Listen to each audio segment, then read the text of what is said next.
राजद की तरफ से जो टिकटों का बंटवारा किया गया है 22 लोकसभा क्षेत्रों के लिए, उसमें आप देखें तो कई सारी जातियों के अंदर काफ़ी नाराज़गी चल रही है और सबसे ज़्यादा नाराज़गी मुसलमानों में चल रही है, क्योंकि मुसलमानों को राजद के द्वारा केवल और केवल 2 सीटें ही दी गई है और इस कारण उनकी आबादी 18% से ज़्यादा होने के कारण 2 सीटें उनके लिए नागवार तो नहीं ही गुजर रहा होगा।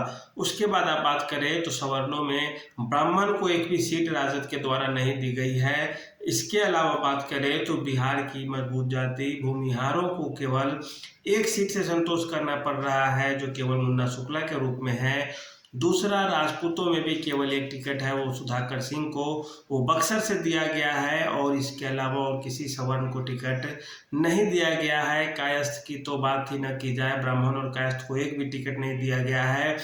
पिछड़ी जातियों में बात करें तो यादव में केवल और केवल 8 टिकट दिया गया है, 22 में से 8 केवल यादव नेता हैं। इसके अलावा पिछड़ी जातियों में अन्य पिछड़ी जातियों को कोई स्थान नहीं दिया गया है। वैसे में केवल और केवल एक ऋतु जायसवाल को शिवहर से टिकट दिया गया है, जहां वे लवली आनंद से मुकाबला करेंगी और इसके अलावा किसी भी वैश्य समाज के नेता को टिकट नहीं दी गई है आरजेडी के द्वारा। इस कारण वैश्य समाज में भी नाराजगी होगी, जो राजद को पकड़े होंगे, जो राजद के वोट बैंक होंगे, क्योंकि वैश्य को सीधे सीधे भाजपा और नरेंद्र मोदी का वोटर समझा जाता है और राजद को भी इस बात का ख्याल अच्छा खासा होगा। इसी कारण वैश्य समाज से टिकट नहीं दी गई है। लवकुश समीकरण जिसमें कुर्मी और कुशवाहा आते हैं, तो कुर्मी जाति के एक भी उम्मीदवार को टिकट राजद ने नहीं दिया है, क्योंकि वे नीतीश कुमार की जाति से आते हैं और वे राजद को वोट नहीं देंगे। इस कारण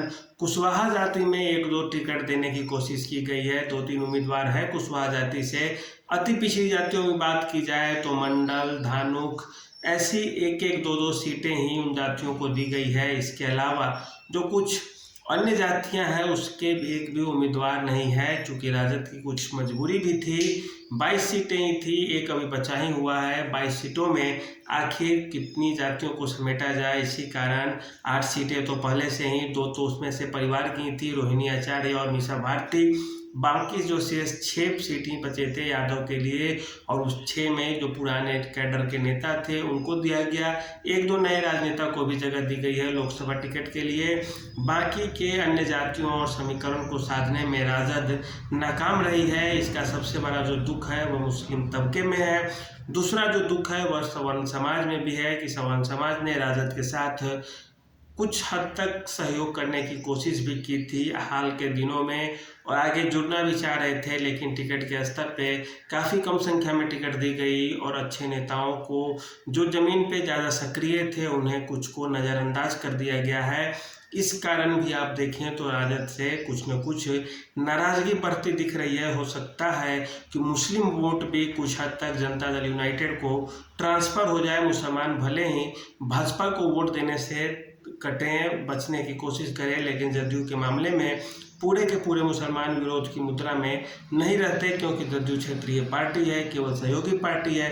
अगर ऐसा होता है तो राजद के लिए यह एक चिंता का विषय हो जाएगा। यादव चेहरे की बात करें तो यादव चेहरे आजकल केवल और केवल राजद के ही नहीं है, क्योंकि भाजपा ने भी और जदयू ने भी यादव चेहरे उतारे हैं। मधुबनी से अशोक यादव को जो भाजपा के उम्मीदवार हैं उनका सामना मुस्लिम उम्मीदवार से होगा और जो राजद के होंगे। तो यादव चेहरा में अशोक यादव एक अच्छे खासे नेता समझे जाते हैं। रामकृपाल यादव जो मीसा भारती से टकराएंगी पाटलिपुत्रा से, वे भी दोनों के दोनों यादव हैं, भाजपा के यादव हैं।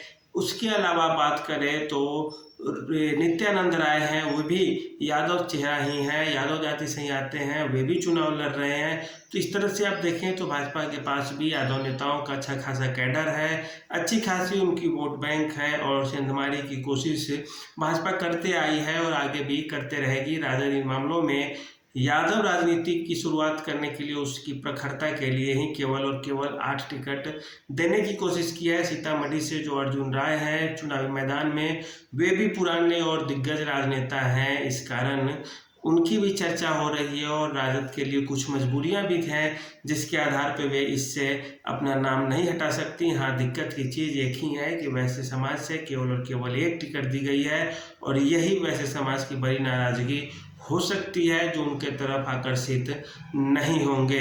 तो इस तरह से आप देखें तो राजद ने न तो ब्राह्मण को टिकट दिया, न ही कुर्मी को टिकट दिया है और न ही किसी कायस्थ को टिकट दिया है, और पिछड़ी जातियों में केवल एक और नाम मात्र की है ऋतु जायसवाल, तो वो अभी कोई बहुत बड़ा रोल प्ले नहीं करने जा रहा है। पासवान जाति से भी केवल एक है, रविदास जाति से 2 टिकट भले ही दे दी गई हो। अति पिछड़ी जातियों को समेटने में भी राजद उतना सक्सेसफुल जिसे कहा जाता है वो नहीं दिख रही है। आगे कैसे कैसे होगी वो रणनीति और समय बताएगा।